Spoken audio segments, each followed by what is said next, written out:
On my 194th day, as Anya Petrova's husband, I asked her for a divorce. A flicker of confusion crossed her face before she put on her usual refined composure. As you wish, she said it so casually, as if we were discussing whether to switch out the milk on the breakfast table. She didn't even bother to ask why. On the 194th day, I acted as if nothing had happened. I gave her and the kids a warm send-off, and then I left the Petrova family for good. At first, Anya and her family thought I was just throwing a tantrum. Slowly, they realized something was wrong. The first to act out was our younger son, Nikolai. He was happy at first that the dad who was always on his case was gone, but on the day of the school fair, his mom forgot to tell the nanny to pack his cookies. When all his classmates gathered around hoping for the teddy bear cookies his dad always baked from scratch, all he had were store-bought ones. That's when it hit him. Maybe his dad wasn't so useless after all. The next to feel it was Igor. He'd always despised the man who used underhanded tactics to replace his real father. But one day during a thunderstorm, he leaned against his door expecting to hear the soft humming from the other side. And when it never came, sudden panic set in. Mr. Petrova was the third. His family doctor told him his blood pressure was high again and that he'd need to start medication. He suddenly realized it had been over 2 weeks since he'd had one of the healthy meals Ivan always prepared for him. Even Anya's married younger brother Sergei started casually asking her when she was going to bring his brother-in-law back home. The Petrova family began mentioning me more and more often to Anya. Some even started advising her that a woman should be more gracious, that humbling herself to coax her husband wouldn't cost her any dignity. Finally, Mr. Petrova couldn't take it anymore. At the breakfast table, he gave Anya an ultimatum. Anya, I know you have your pride, but a husband and wife shouldn't be estranged like this.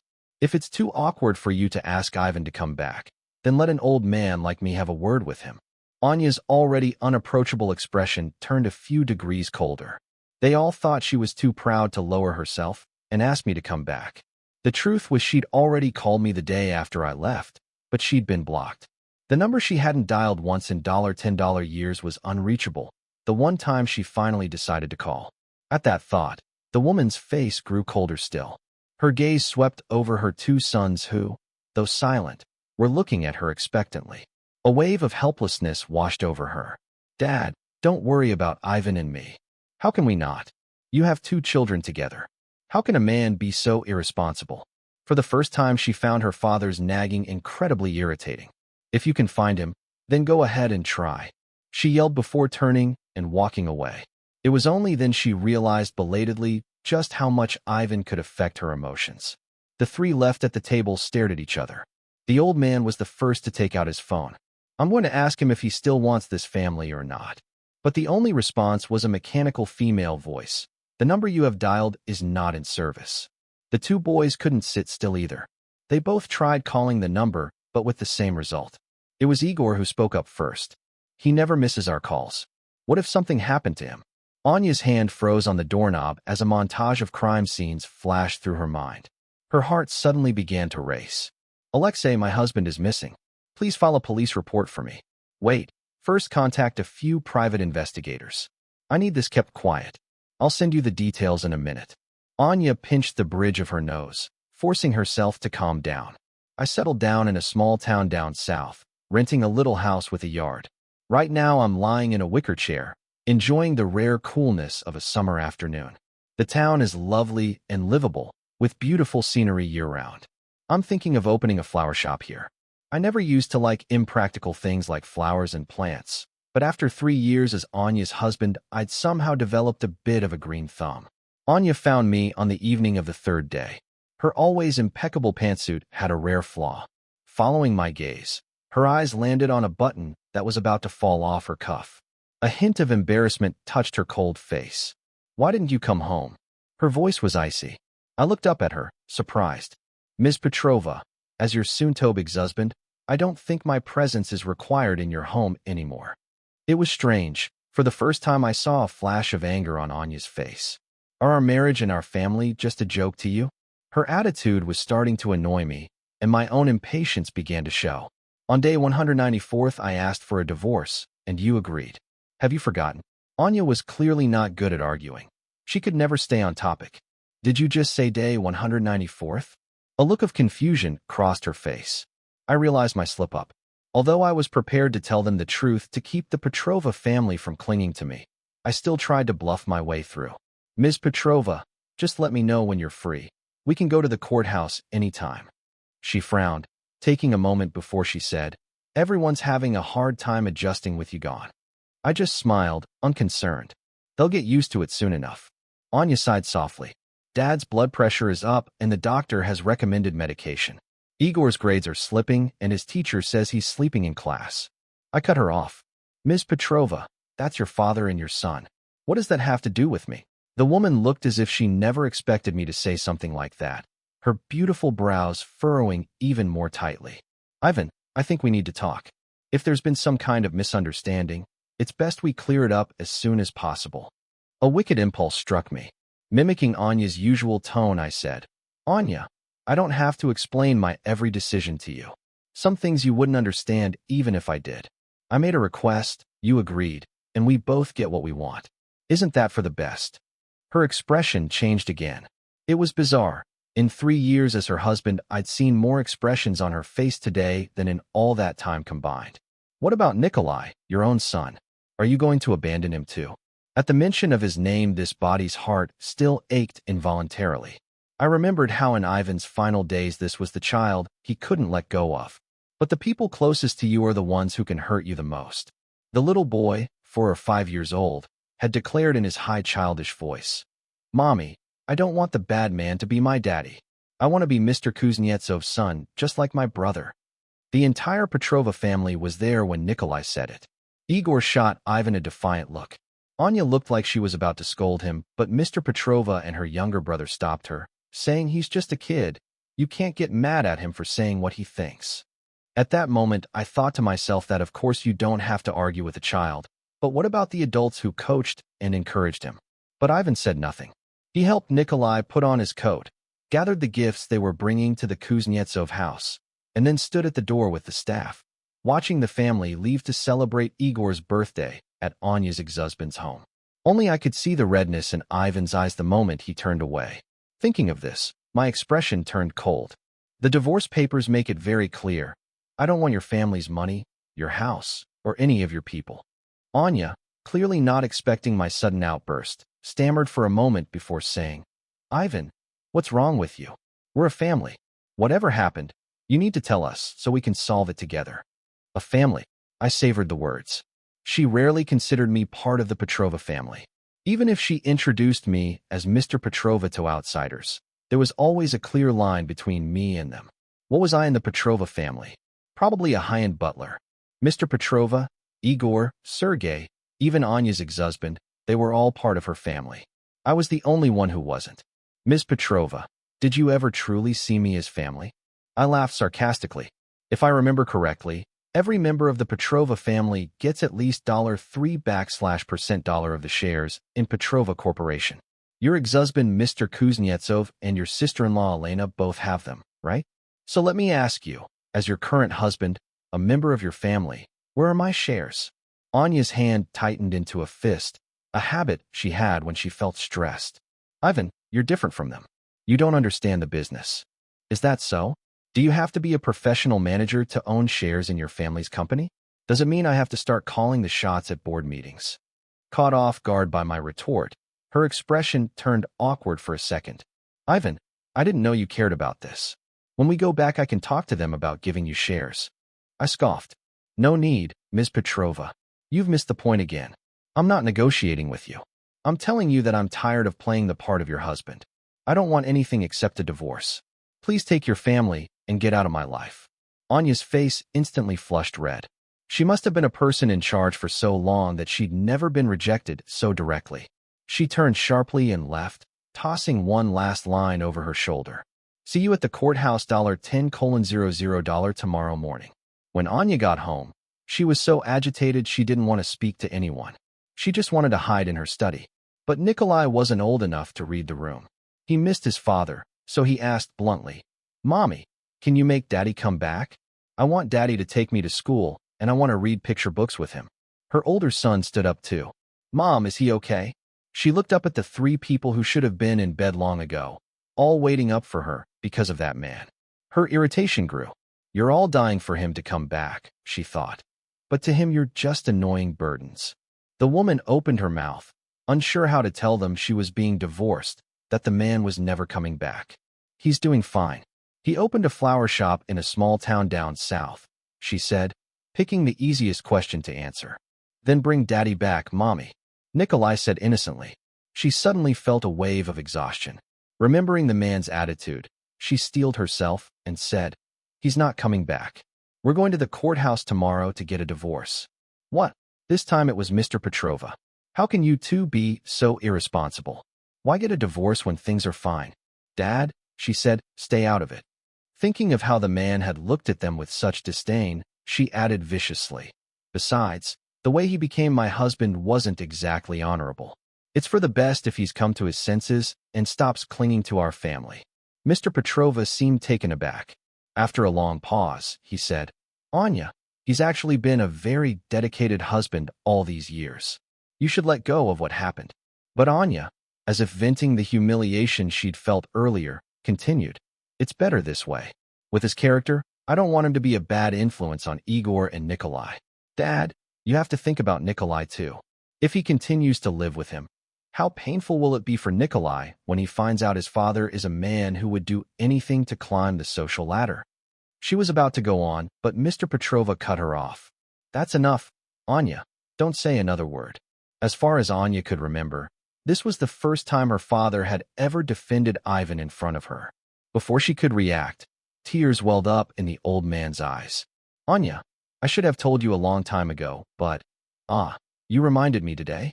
I shouldn't have let my own selfish desires create a rift between you all and Ivan. The words were apparently difficult to say, and the old man took a moment to compose himself. You've always resented Ivan for drugging you at that party, forcing you to marry him. He then looked at his beloved older grandson, Igor. And Igor, all these years you've resented him for robbing your parents of the chance to get back together, haven't you? That's why no matter how kind he was to you, how much he cared for you, you were always cold to him. You wouldn't even call him Dad. The truth is, you don't know. He wasn't the one who drugged the drink. I was. The whole thing was a misunderstanding. In fact, Ivan was a victim too. All three of them stared wide-eyed. Igor could feel his body trembling slightly. He had truly hated that man because he had drugged his mother, ruining any chance of her getting back together with his father, destroying his chance of ever having a complete family again. But if it was all a misunderstanding, then everything he'd done to that man over the years. He didn't dare think about it. Mr. Petrova continued. Back then, I was actually trying to get Anya and Igor's father back together. Your divorce was so childish and your relationship afterward wasn't bad. You're both stubborn and not the type to back down easily, so I thought I'd give you a push. At that party, I prepared the drug. It was meant for Anya and Igor's father. But by some twist of fate, the drink that Igor's father was supposed to have was drunk by Ivan instead. First, I also thought the man knew something and intentionally went along with the mistake. But later I happened to be talking with Dmitri about it, and we pieced it together.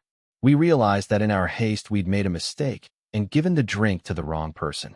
But by then you had already given birth to Nikolai. Selfishly, I was afraid he'd use his biological son to treat Igor poorly. I thought if he carried the stigma, he'd have to at least pretend to love Igor. So I kept this secret until today. Grandpa, Igor said the word, tasting bitter in his mouth. He held his head high as if clinging to his last shred of defiance. Then why didn't he ever explain himself? Why was he willing to take the fall for all these years? He did explain. We just didn't believe him, Anya said, her voice strained. For some reason, she remembered a long time ago when she'd had too much to drink and had pressed herself against Ivan. He had pushed her away, saying he didn't want to. She had been upset about something that day, and seeing the rejection in Ivan's eyes, she had instinctively said, Isn't this what you dreamed of? Climbing into my bed? Now that you've gotten your wish, what's with the pretense? She clearly remembered how Ivan's eyes had darkened. He had said, Anya, I like you, but I never schemed against you. I never wanted to be with you this way. She had just scoffed and continued what she was doing. Back then she didn't believe him, and she didn't care about him. All these years, had anyone in their family ever cared about Ivan? In their minds, they had already convicted him, already branded him as despicable.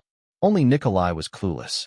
He asked timidly, Does Grandpa mean that Daddy didn't break up my brother's mommy and daddy? Daddy isn't a bad person? Igor couldn't hold it in any longer. He pulled his younger brother into a hug. Nikolai, what I told you before, it's not true.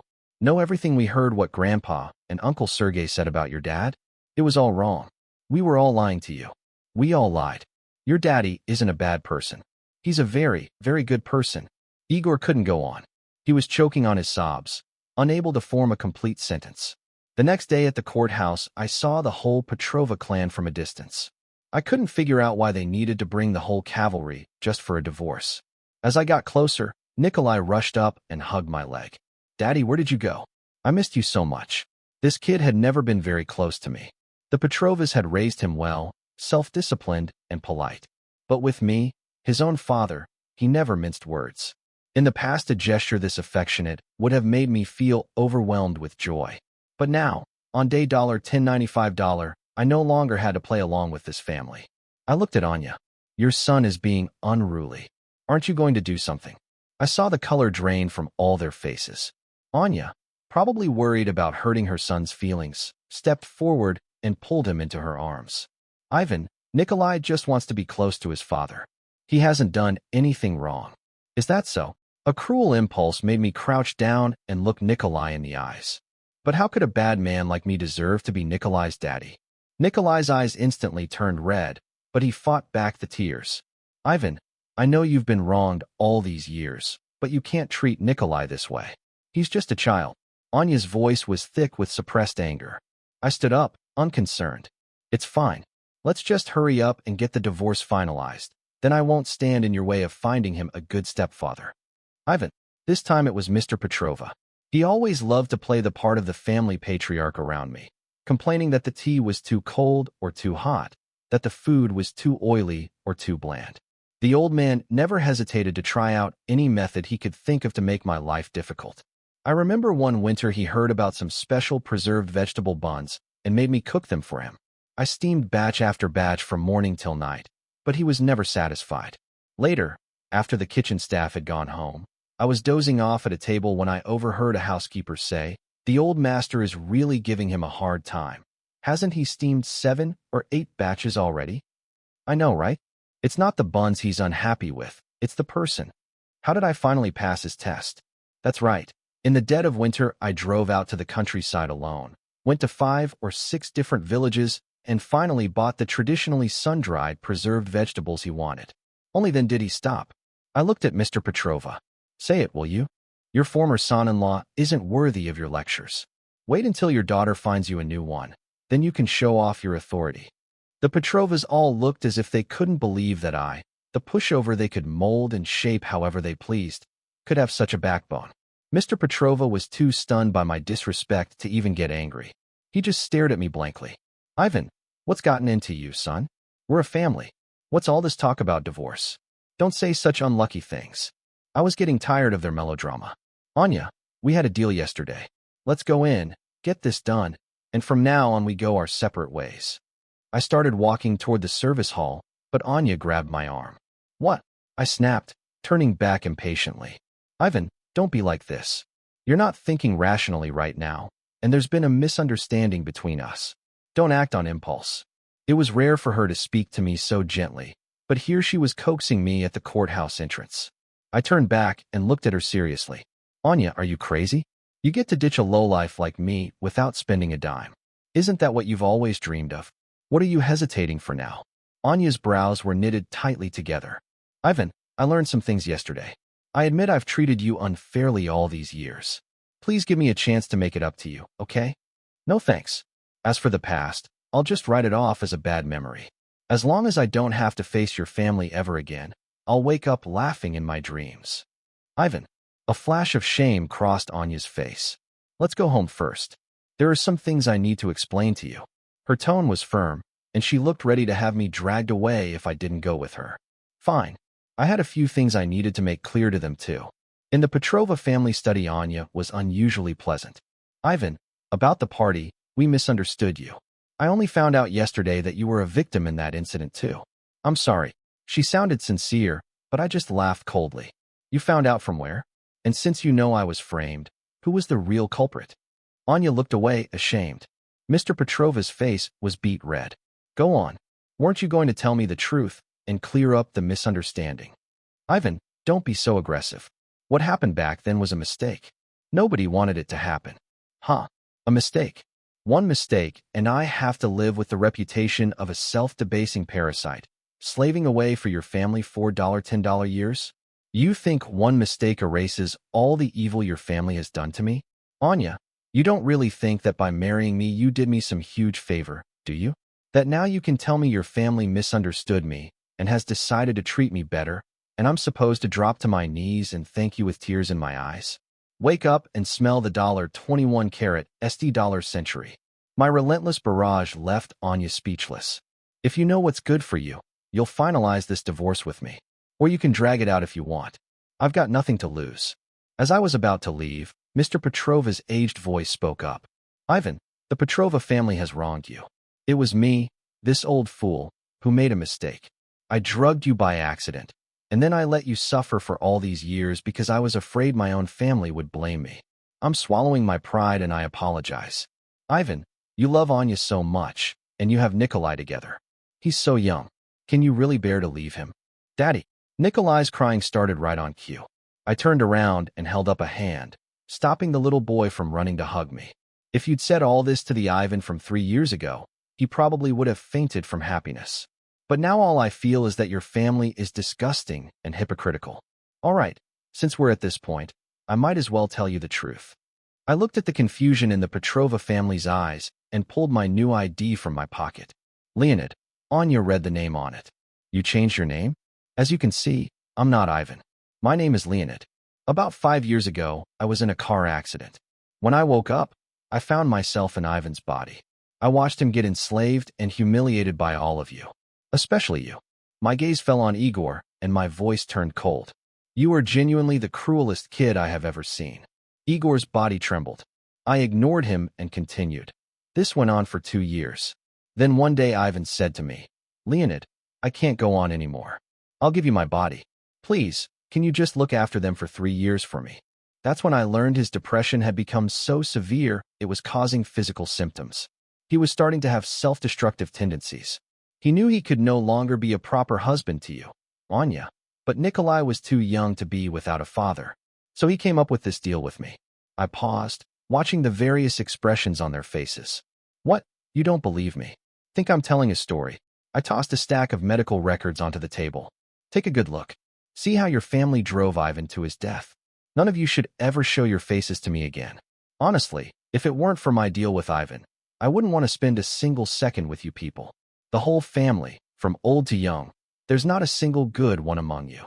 I walked out of the Petrova house without a shred of reluctance. Mr. Petrova's face was filled with terror. Anya, is what he said true? Is Ivan a ghost? Is he going to come back and get revenge on us? He trembled as he held onto Igor. Anya, should we find a priest or something to perform a ritual? Anya's heart was a chaotic mix of emotions.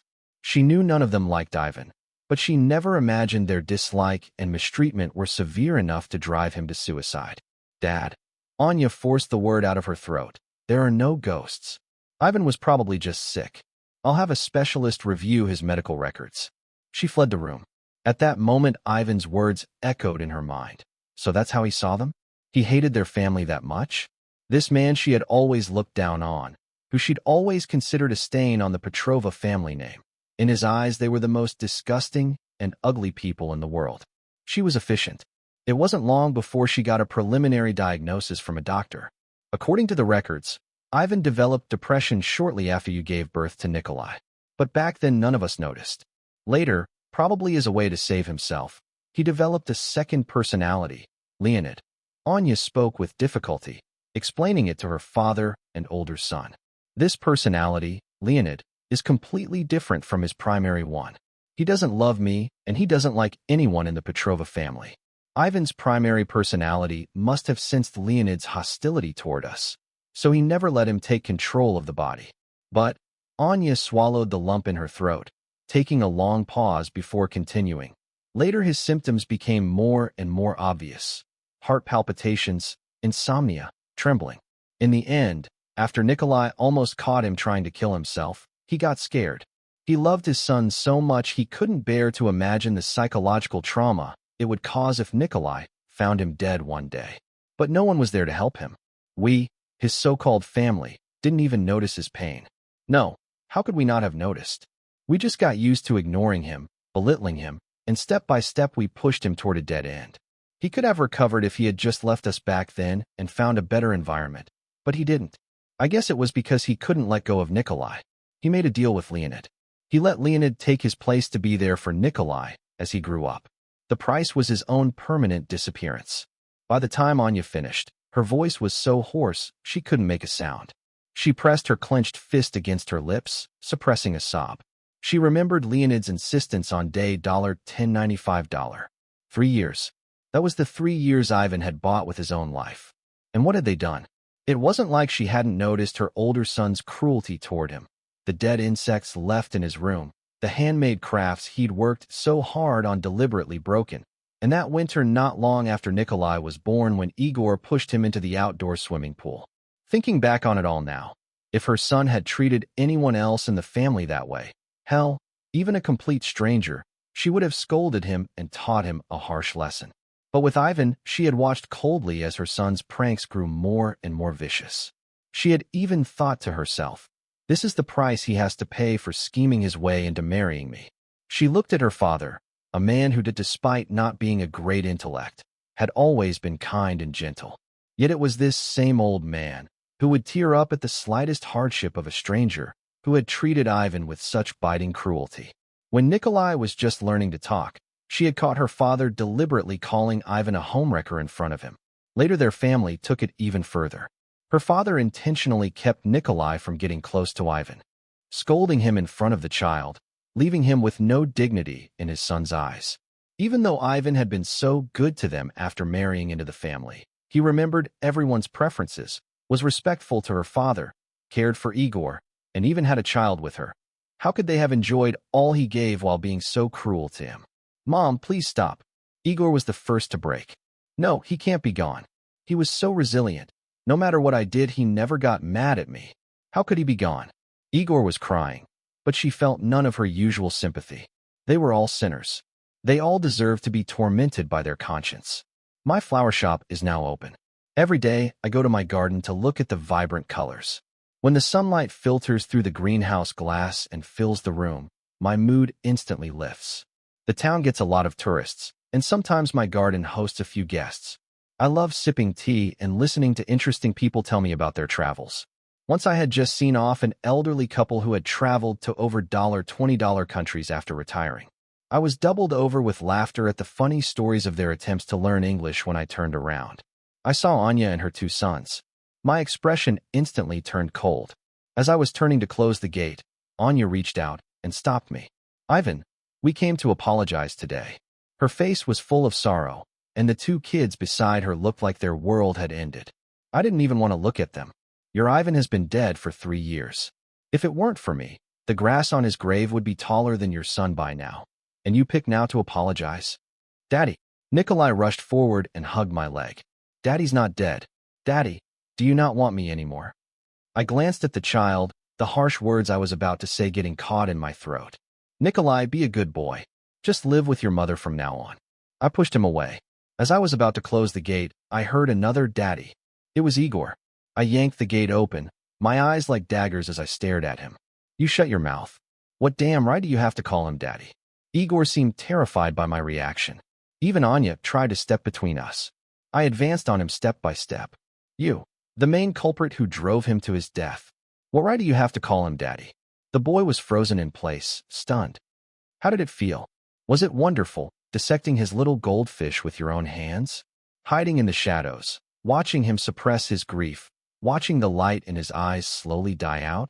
Did that give you a sense of accomplishment? You're a little hero, aren't you? You personally destroyed his last bit of hope, and then put it on his pillow. Anya came to pull me back. Leonid, that's enough. He's just a child. A child? Oh yes, he's your family's good little boy, isn't he? He knew his stepfather wasn't welcome.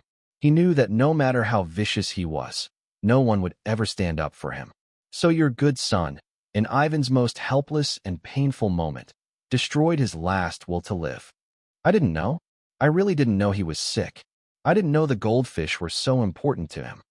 Igor broke down sobbing. You knew. How could you not have known? I stared at him viciously. Did you not know his situation in the Petrova family? They called him Mr. Petrova, but not a single person respected him or cared about his feelings. Even the clothes and jewelry in his closet were just borrowed props to keep up appearances. His depression was so severe back then he tried to save himself.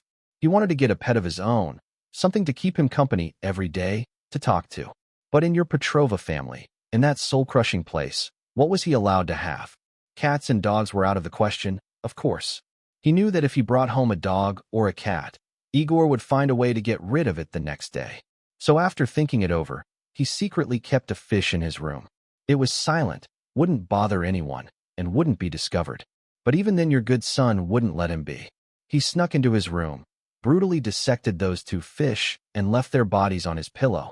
Tell me, Anya, isn't he your good son? Isn't he a fine descendant raised by the Petrova family? I couldn't help but laugh out loud, and as I laughed, I felt something cold and wet on my face. Anya fled with her two sons in tow. Later I received the signed divorce papers from Anya. She gave me a lot of money, almost half her entire fortune. After that I'd see Nikolai every school vacation. He would just stand there in the distance, sometimes looking at me, sometimes at my flower shop, but he never came inside. I think he probably knew that I didn't want to see any of the Petrovas again, and that included him. Epilogue. My name is Igor. For the first $15 years of my life, I hated Ivan. For the rest of my life, I have been atoning for that hate. The day my mother took Nikolai and me to apologize to him, just as he was about to close the gate without even looking at me, on some strange impulse I called out the word daddy. And it was that one word that condemned me to a lifetime of guilt. That was the first time I ever called him daddy. It was also the last. From that day on, the man who had loved me for $10 years never gave me another chance to call him that. When we got home that day, my mother punished me severely. The belt hurt as it struck my skin, but I felt it wasn't enough. What was this pain compared to the hurt I had inflicted on him? Later I cried. My mother knelt down and cried with me. She said it wasn't my fault, that she was the real culprit. Ivan had died because of her indifference and neglect. She was the one who most deserved to die, the one who most needed to atone. After that day, everyone changed. Grandpa announced he was going to a monastery in the mountains to become a monk. Mom didn't stop him. The day Grandpa left, he hugged Nikolai with red-rimmed eyes, but Nikolai pulled away. I know Grandpa was heartbroken, but this was the sin we had all committed. Nikolai changed too. He became quiet and stopped clinging to me. I know I was one of the people he hated. I was the one who made him lose his father. Mom changed too. Although she went to work, ate, and slept as usual, her face never again showed any sign of ease or relaxation. Once I saw her in the garden burning the diary Ivan had left behind. She said they were too heavy, that it wouldn't be good for Nikolai to see them someday. When she was done, I saw her cough up a mouthful of blood. I changed too. I lost the right to be a child. My mother and my younger brother became my responsibility. Everyone praised me for growing up, for becoming a responsible man, just like my mother. But I know I'm no man. I'm the murderer who killed Ivan. I never saw Ivan again. Mom actually took my brother to see him every holiday. They would just watch from a distance, checking to see if he was doing well, if he was happy. Oh, and his flower shop later became a guest house. Mom said he met a lot of people from all walks of life, that he could talk to. He ran his business casually, closing for half the year because the owner was off traveling with friends. And so I think away from the Petrova family, he was probably his truly happy self. He was finally no one's husband, no one's father. He was finally free to be himself.